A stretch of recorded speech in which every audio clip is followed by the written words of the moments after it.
party people. This is Geared Up. This is our weekly live broadcast where we talk about gear, we do breakdowns, show you comparisons, have some fun, talk about lighting, take your questions. If you have any, feel free to drop them into the comment section. Kate's going to read them off, put them up on the screen. We can talk about them. I'm Chris. She's Kate. If you've never, and can't really, hold on. Can you see me? That's her. If you've never been here before, that's Kate. Today, we're going to be diving into the difference between a direct Octa and an indirect Octa. We're going to take some photos. We're going to show you kind of the power of some of the light shaping tools that we have and what you can expect from both of them. So let's start off by talking about, what is an indirect Octa and what is a direct Octa. It is about as straightforward as it sounds. So this one right here is a traditional, or is a setup as a softbox in a traditional sense. Let's go to this, the wide, the big wide. There we go. So this one is set up like a traditional softbox. Your light is firing into it through the softbox. The light is hitting a center baffle, hitting the outer baffle, and falling onto your subject. It's shooting the light directly at them. It's called a direct softbox. That's why it's got that name. Beautiful.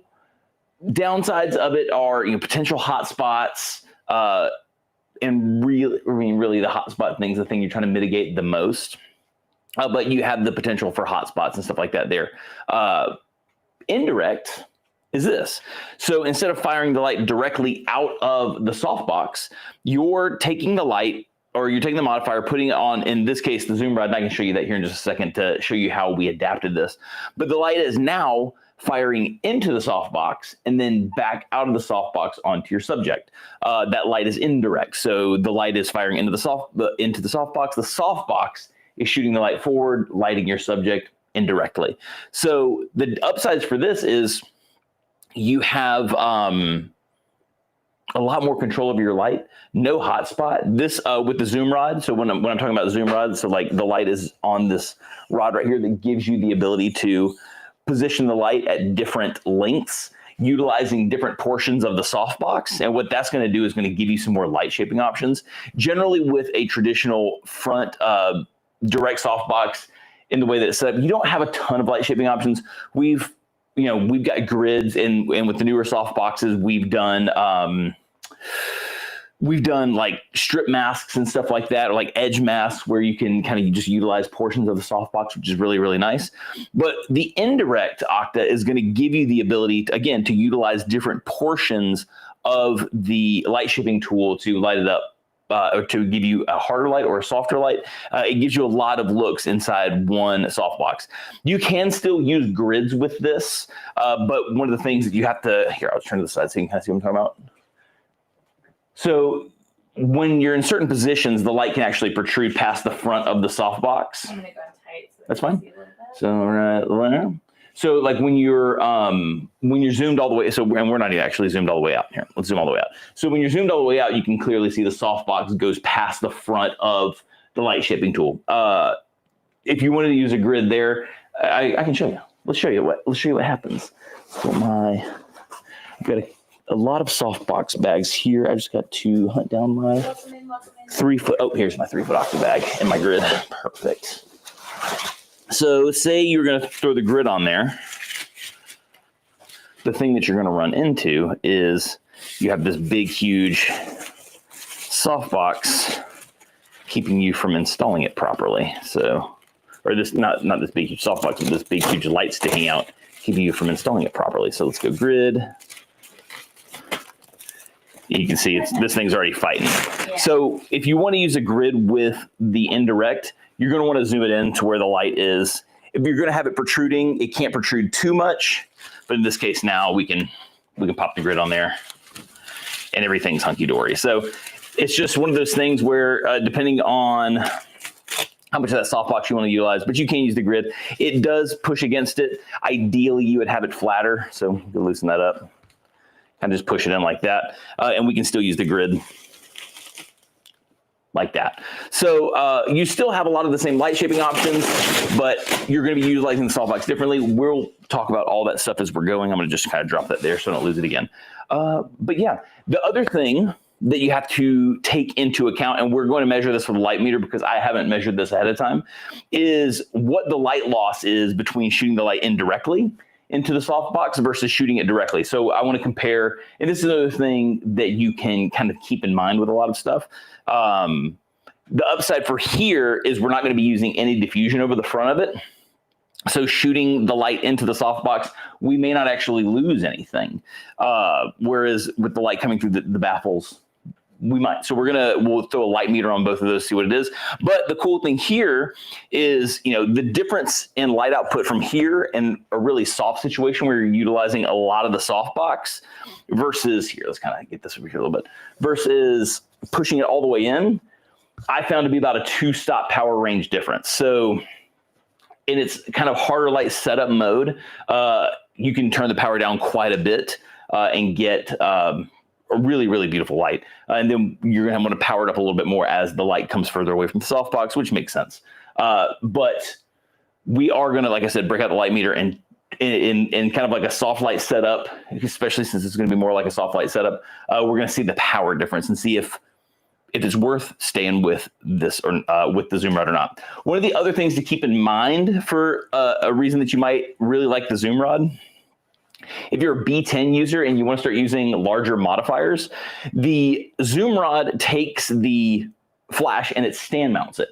So now you have your light stand supporting your light. You're supporting both, now the Zoom Rod is mounted to the light stand, and the Zoom Rod is what's supporting your softbox. It's what's supporting your light at the same time. So again, if you're a B10 user and you love like the 4x6 or you love the 5-foot Octa, and you're worried about the weight constraints, especially the 4x6, the thing's heavy, and you're worried about the weight constraints, the Zoom Rod is an awesome solution for that. So something to keep in mind. I really, really like this thing. But yeah, that helps too with some weight distribution issues. That being said, let's take some photos and see what things are looking like. For the setup today, I'm going to be utilizing a fill light because I want to. Really not for any other reason than that, because trying to make a nice image that we can also do some comparisons with. I know for the most part, Kate's going to keep y'all kicked over to the side shot, so you should still be able to see all the light shaping tools as we have them set up. Oh, flip you so you can see which direction. Yeah, so I'm going to kind of, we're hung up. As you can see, cool. We are cozy. We're super cozy. We're always cozy. Yeah. So we're going to take that one there for right now, and then we're going to bring, let's talk about light-wise, because I don't think we actually talked about the modifiers that we're going to be using. For my fill light, it's the new white 3x4. I really like this thing. It's a beautiful fill light. So this is a 3x4. And for the comparison, we're going to be using the 3-foot Octa. I've got 2 of them. It's silver finish. The silver finish is going to show a lot more drastic of a difference with something like the Zoom Rod, especially when you're trying to make the light harder. So we decided to go with the silver finish. So we're silver finish on both 3-foot Octas. So that way, for the most part, we're comparing the exact same light shaping tool. Obviously, this is a little different because one's indirect without the baffle, and one has the baffle and it's direct. So cool. And everything is being done with B10Xs, not the pluses, the 250 watt versions. Except for my fill light. My fill light is a Pro B3. I like that thing a lot, so I use it whenever I can. Camera-wise, Fuji GFX 100S. I've got the 110 millimeter f2 lens at it. We're at f8, ISO 100. We are at, take a tiny shift, I think. There we go. Yeah, perfect. So let's do this. We're going to go, I should back up a little bit. So I want to make sure that we're in soft light mode here. Perfect. And then I'm going to meter this on Kate to make sure that we have the right power settings. This is for you, John. Love you. This is also going to give us a baseline for when we bring the direct Octa in and see what the power difference is. So let's open up this Profoto app. We're going to only meter for, so let's go here. 3, 2, 1.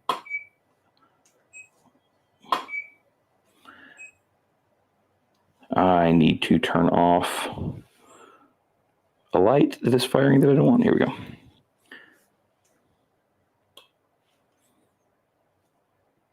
feels incorrect. I think I accidentally bumped something. So we need to get this power up. Here we go. Pardon moi.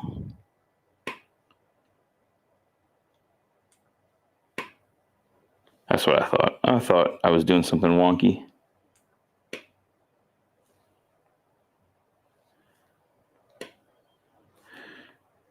I know it's getting super silent all of a sudden. There we go, F8. So we're at power 7.4 on the main light to Kate. So 7.4, this should give us a beautiful exposure right here. Here we go. 3, 2, 1. So lovely exposure. It's perfect, right on the money. So super soft. Wait, we just have to wait for it to load. Apparently there we go. So it's super soft. It's got a little snap to it, which is nice. That's compliments of that silver finish. Again, silver just has a sparkle to it that white just doesn't have. The upside for white is very, very smooth, very, very even. But again, there's just something really magical about a silver finish, especially on skin tones. So, but that is Indirect, 7.4 on the power there. Let's bring in the direct flash. See, watch your head, Caitlin. I'm scooting lights everywhere. Chris Bronson is asking, can you please show the light distribution in the focused and defocused position? Sure. So after we take the shots of Kate and we can pull them up, I'll bring the light around to the front of the camera and we'll just photograph into the light shaping tool. And that way you can actually see how the softbox is being utilized. Absolutely. Absolutely. So cool. The goal here is to bring these into the same position. And also, Frank says that he got his next light shaping tool today, a soft bounce, and we'll try it out. Oh, dude, next sick. week. Like the soft bounce for the A10? I like that little thing. That thing's fun. All right, cool. So now we have this softbox. We're going to see what our power difference is now. So I know that I need to turn off that one, turn on this one. Cool. And actually, could you hold these for like half a second? Just want to aim this down just a hair. Okay, so again, like I said, 7.4 on the power of the Indirect Octa. Let's see where we wind up with here on this one. Let me pull out my Profoto app. Handy dandy. Ready? Sorry, you're looking at our back. Yep, we're looking at our back. It's what we're working with. Here, I'll turn it so you can look at my side. I can tell everybody loves that. Okay.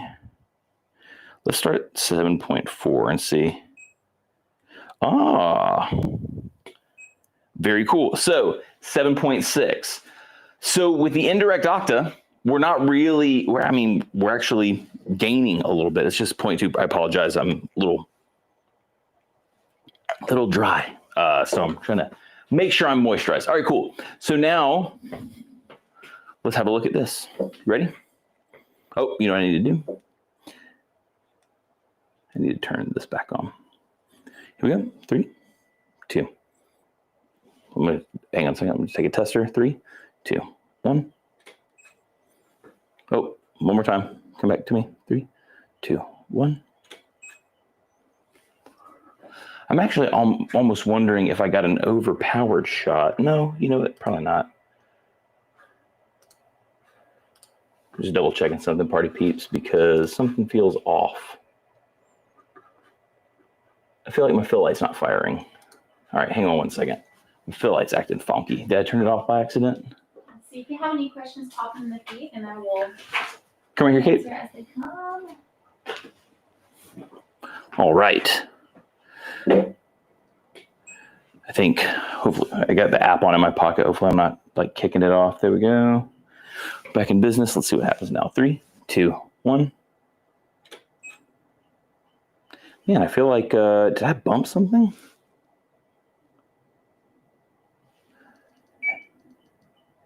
Okay. 3, 2, 1. Man, I'm having camera issues today. 3, 2, 1. There it goes. Now it's happy again. I had to readjust my remote. 3, 2, 1. There it is. Now I can actually compare the dang things. Man, sometimes things go glitchy. It's weird. So let's go to Command, click this bad boy, and see both of them. So really, really interesting stuff.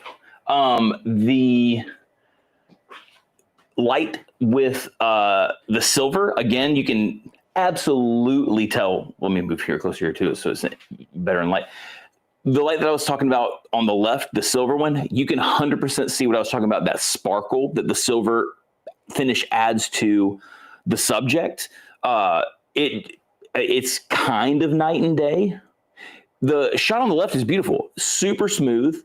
The highlights are really, really even top to bottom. But man, there's just something magical about that silver that I love. And it's just again, it's this thing that you're going to get from the indirect and being able to utilize that material and utilize all that material, keeping the light very soft. But again, being able to shoot it into that. You'd be able to do the same thing with a silver umbrella if you are not necessarily looking to go the route of having a zoom rod or something like that. A silver umbrella is going to give you some of these abilities too, which is kind of nice. So, but I really like it with the Octas. But yes, that's the snap from that silver is beautiful. Now I want to show you this one other thing. I'm going to move this direct Octa out. And I'm going to bring the indirect back in, and then we're going to take a photo of it here in a second. But I want to talk about the things that make this special. So again, you know, we talked about how the zoom rod and the different positions the light gives you is going to just give you a lot more light shaping options. It's going to be able to change the light drastically. So we're going to zoom it all the way in. So what we're going to wind up using, and then I'll show you this here in a second. Was it Frank who asked? I think it was Chris. It was Chris. So Chris, nice name. We're going to take this shot, and then we're going to do what Chris asked, and we're going to take a photo of the front so you can see what I'm talking about. But by zooming the light all the way in, we're utilizing much less of the light shaping tool. And so now the light's going to be a lot harder, but it's going to have a nice feather on the edge, which is beautiful. I know for a fact that we're going to go down about 2 stops, but let's measure it anyway, because that's the right thing to do. That's what John would want me to do, and I want to do what makes John happy. Love you, John. Yeah, F16.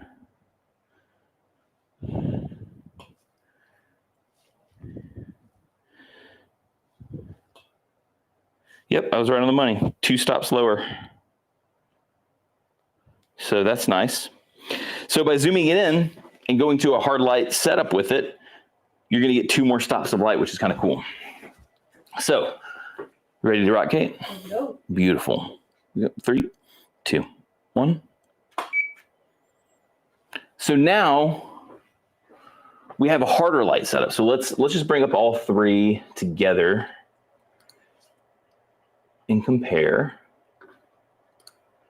Beautiful. So again, actually, let's go back. I think I grabbed the wrong one up here.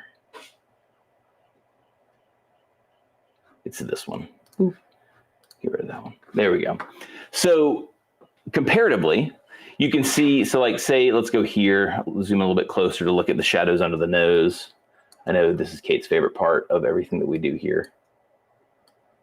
There we go. But if we're paying attention to the shadows now, you can see that we have very obvious lines up underneath the nose. Oh, sorry about that. We have very obvious lines underneath the nose. Oh man, I'm just zooming the wrong way. We're just doing this today. But we have very sharp lines here, which is showing us that we do have a nice hard light, but it feathers out really, really beautifully. So we're getting a lot of nice fill. So that's one, helped by the actual fill light itself.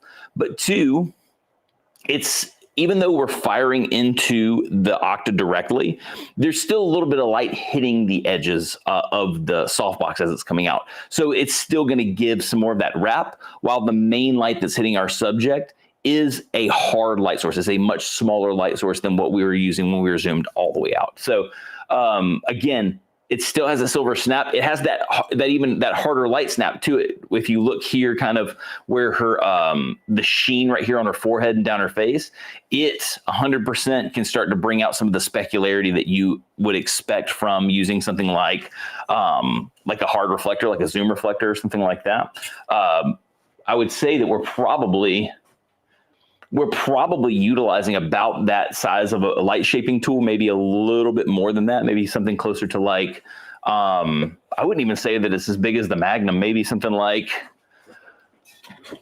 we're probably getting something very similar to this in size, the wide zoom, which is cool, but we're also able to kind of fill out the extra, the space in that softbox and get a little bit more wrap. So with that being said there, let's move this stuff out of the way.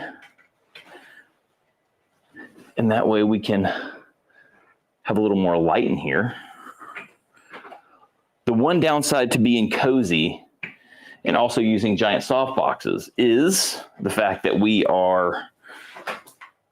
have to give up a little bit of light in here in order to see stuff. So there we go. Let's open this thing up. I'm going to back it up as much as I can because I'm using a 110. So it's about an 85 millimeter equivalent on the thing. And so I'm just going to take TTL shots. I think that's going to be the easiest thing to do. And we can see how this thing is utilizing stuff. So let's go there.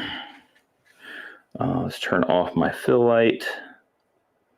We'll go to TTL. So this is zoomed all the way in. So let's take this shot and see how we're utilizing this. Very, very cool stuff. You can see, like I said, we're utilizing the central point of the light shaping tool, but you can see around the edges how that light is still filling up the softbox and giving us a little bit more wrap. So got that harder light coming from the center, and then we're still getting a nice wrap from the edges. So here we go here. 3, 2, 1. Oh, hang on a second. 3.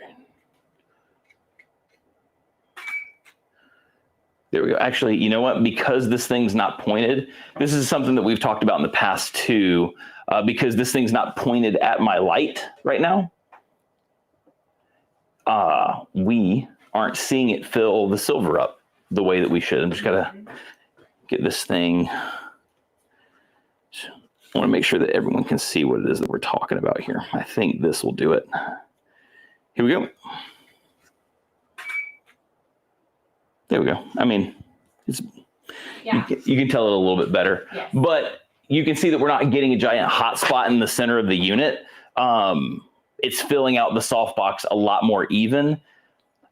Again, I probably don't have it directly firing at the thing, but a nice even softbox that's going to utilize the whole light shaping tool. And really the name of the game when it comes to this is, your softness comes in the size of your modifier in relationship to your subject. And because this is utilizing all of the softbox, we're getting that larger light shaping tool in relationship to our subject. So when we zoom it all the way in, it's a smaller light shaping tool in that same relation. So very, very cool stuff.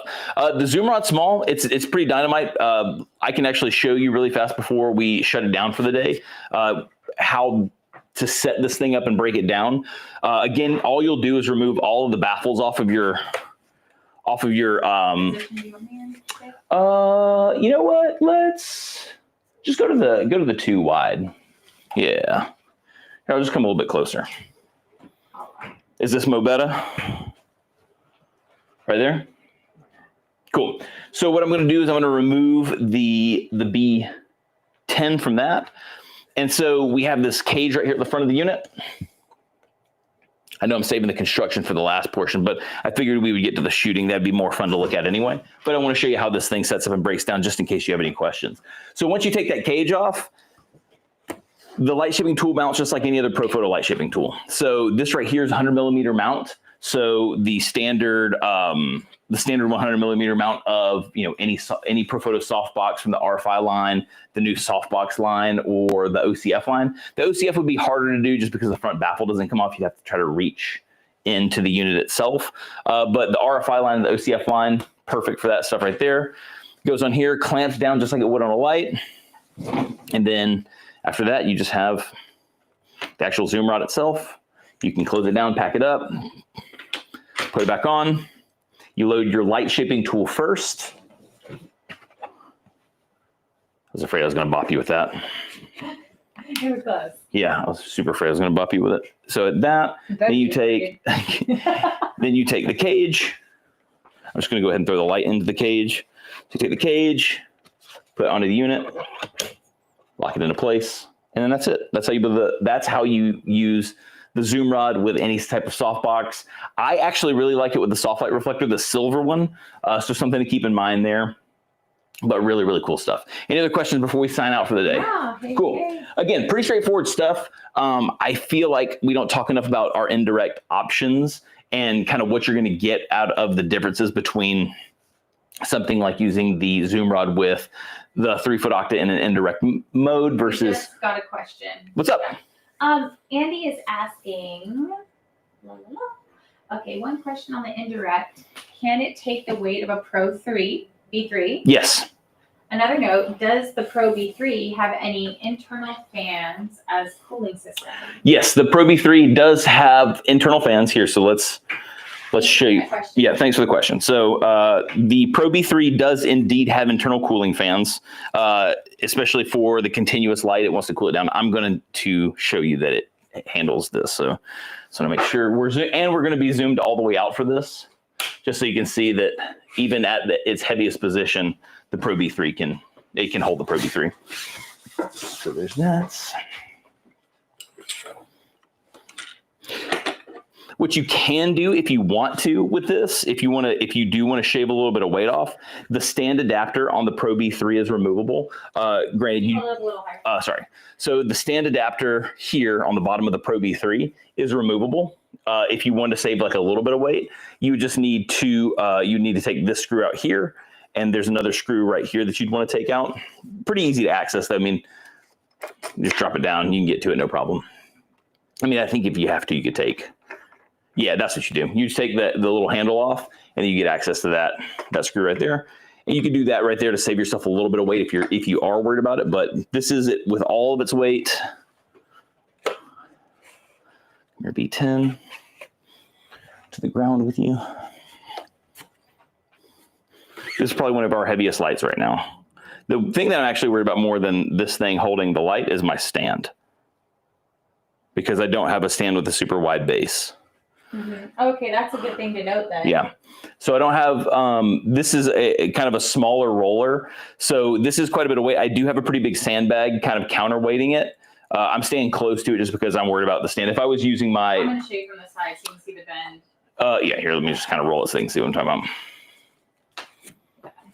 The actual zoom rod itself is holding super stout. Let me just move this out of the way so you can kind of see what we're talking about. So the zoom rod itself is holding pretty stout.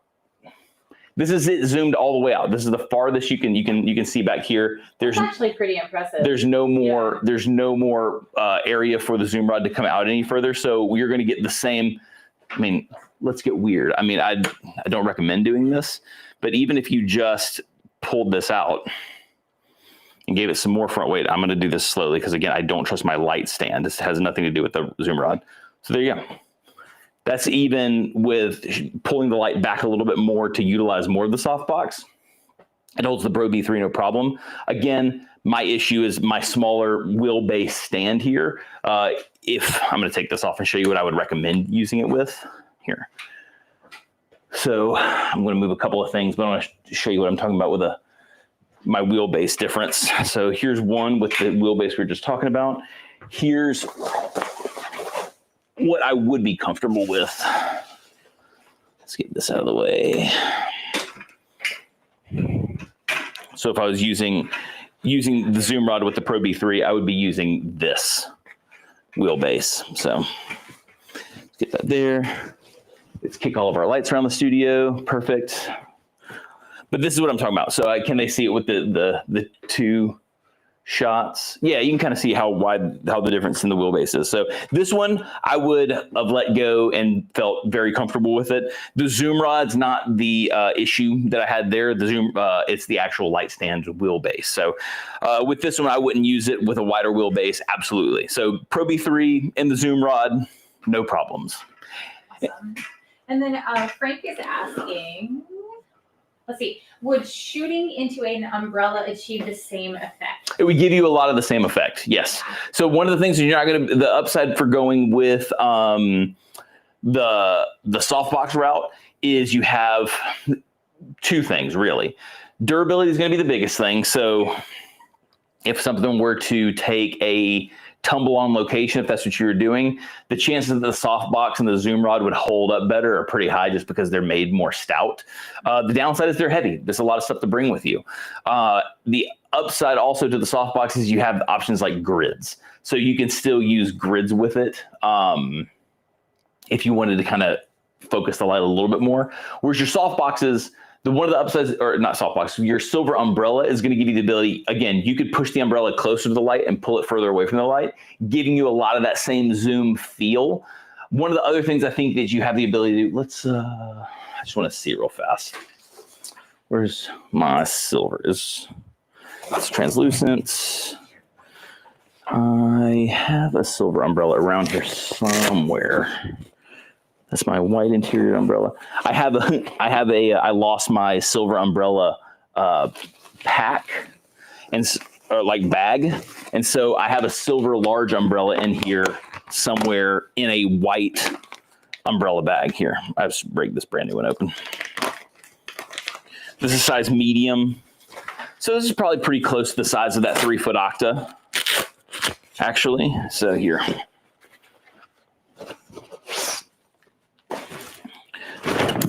So with could you hold this for me for half a second, Kate?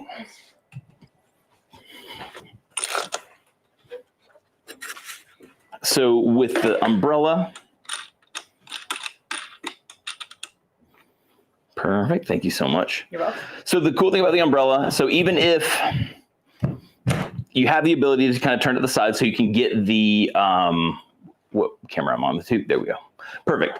So you have the ability to get the flash on the outside of the umbrella.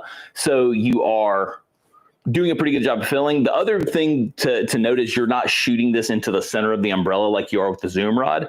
So there's probably going to be a little bit more fall off here to the bottom than you would have on the zoom rod because you're filling it a little more evenly. What's the difference between where the light is positioned? That's what we were just. Yeah, that's what we were just talking about. So with the zoom rod, you're more dead center. Not you are more dead center. You're dead center. So you're utilizing all of the softbox in a very even way.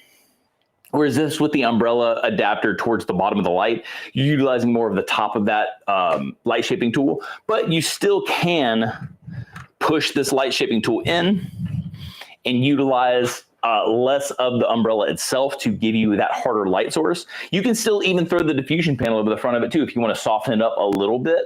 But that's something to keep in mind. You can get that softbox look too by zooming this in and out. Again, you're not going to get quite the evenness that you would get from the zoom rod just because of the center portion of it. And then you don't have as much durability with an umbrella as you have with that. So it just depends on what it is that you're trying to achieve. It also depends on your budget. So it's all things to keep in consider. But a silver umbrella can do a lot of the same stuff. You can get pretty dang close with a silver umbrella. Any other questions? No, I think that's it. Perfect. So I'm going to get this out of the floor before I football punt it across the studio. Listen, yeah. So again, indirect versus direct. Just showing you the differences, talking about what makes it powerful. Again, your indirect softbox is going to give you a lot more light shaping options as far as being able to utilize a lot of the softbox or being able to utilize just a little tiny bit of the softbox, giving you, a softer looks all the way in between to a really nice hard light look. We utilized ours together with a soft fill today just to kind of give the shot a little bit more dimension. Well, we kept it turned down pretty good. Power-wise, as far as what you can expect from shooting a direct octabox versus an indirect, we found that you're roughly at about the same power. So the light loss from an indirect shooting this way into the light shaping tool and then the light coming back out is equivalent to the light loss of having two baffles in a direct softbox. So really no light loss there. I think the indirect might have had 0.2 tenths of a stop more light output, but it's negligible at that point. Those are tiny numbers. Now, when you zoom that indirect softbox in, it becomes much more powerful, and it's 2 stops more output in that sense. So I suspect with an umbrella, the same thing's going to happen because you're starting to concentrate that light down towards the center, and it's coming out a little bit more powerfully. So, but yeah, in that kind of that harder light setup, we gain 2 stops of light output. So softness wise, they were both pretty dang soft. The silver, like I've said in the past, has a snap to it that the white's finish just doesn't have. And the images showed that. So if you want to, I mean, we could pull them up, or you could also just kind of go back and see what we were talking about with the 3 images. The silver just has a snap to it. So they both wrapped beautifully, beautifully soft images, but the silver just has a sparkle that the white doesn't have. If that's something that you like, then that's something that you should keep in mind. If you prefer just beautiful, silky, soft light, then maybe the direct softbox is where you need to stay. Maybe you need that diffusion to achieve that look that you're going for. So that being said, you could probably also do a lot of the same stuff with the white interior softbox, again, with the indirect, with the zoom rod, and get some of that, ensure that you're not getting a hot spot, and get that silkiness that you're looking for out of that white finish. So something to keep in mind. Any other questions? No, that's it. If you guys have anything that you want to talk to me about, if you want to reach out and chat, I know Caitlin's throwing my Instagram handle up on the screen. That's the easiest way to get in touch with me. Just shoot me a message. I try to jump, a lot of stuff goes into kind of like the hidden messages. I try to get in there and check it every few days to make sure I haven't missed anything, but feel free to shoot me a message. Love to chat with you. In the meantime, I hope you have an awesome rest of your week. We'll see you next time. Peace out, everybody.